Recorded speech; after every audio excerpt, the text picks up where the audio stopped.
Questions? Any? Well, let's see if I can hop in between here. What's your name? My name is Fred, I'm from Brazil.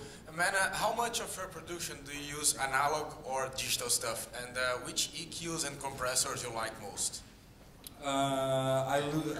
You mean like hours in the studio? How many hours? For example, when you're producing and mixing and after in the mastering process, do you use a lot of analog stuff or just digital? And if you depend what you use, can you name a few?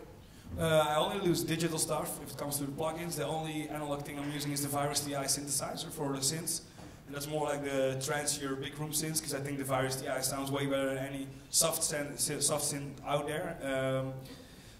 Actually, I'm doing the mastering during the production. During the process. I never master my tracks in the way that I just bounce the file from Logic and that's the master file.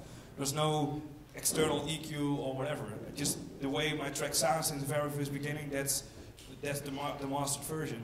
So when you are producing, you still have everything on the master channel? No, there's nothing on my master channel when I start producing. Okay. No. I guess you use a lot of auxiliaries or something like that, or? No, actually, I work in Logic, but you can do this everywhere. I'm just using the gain, so I gain everything back here. Most of the time, like -12, -15. So I save all the headroom in my track. My favorite, it's very funny. My favorite compressor is the Logic compressor. I still use the Logic compressor, and especially the silver compressor.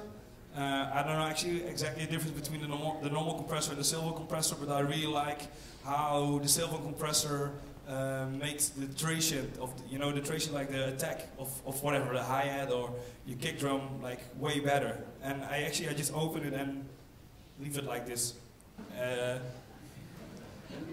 Yeah, that's it. There are no like really big Hardwell tricks. If you're here today, it's well, I can show you if you want to listen to it. You can tell how it sounds.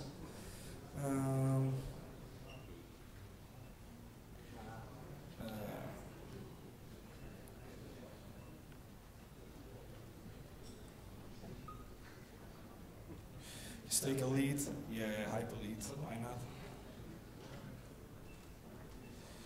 Where's the sound? Beautiful preset. I think you can tell the difference. Wait 1 second.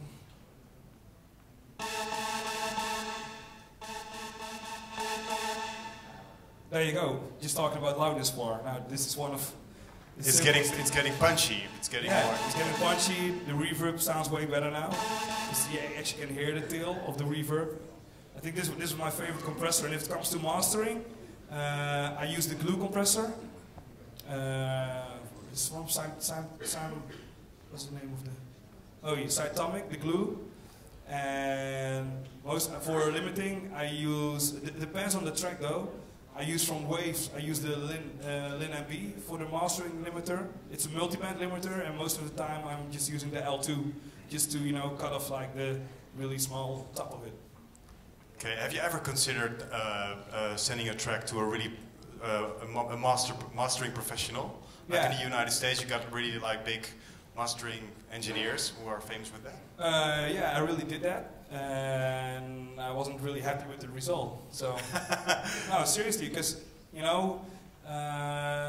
my tracks are made, even the more popular tracks are made for the dance floor. So, actually, it doesn't matter how hard they sound or how they are EQ'd, because most of the time, rule number one, there are no rules in music. It doesn't matter if there's like too much mid frequencies in a track, If a track sounds good, it sounds good, I think if you send, for example, a WW track or a Showtek track to a mastering guy in whatever, the UK or the US, they will cut down all the mid frequencies because they are so hard mixed, around the 1K and 2K frequencies.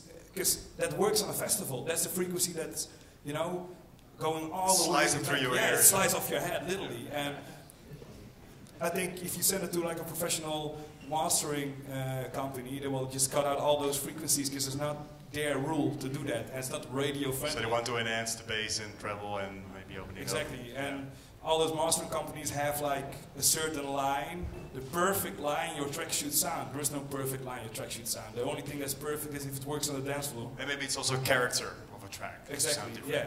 And do you master differently for radio than for a club track you play? Yeah, completely different. There's a lot of my club tracks have a lot of sub bass and a lot of low end, and for the radio I cut out all those frequencies, everything underneath the 40 hertz, and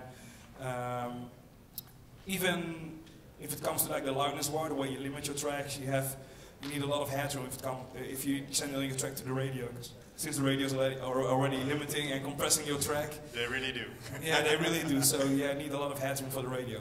All right.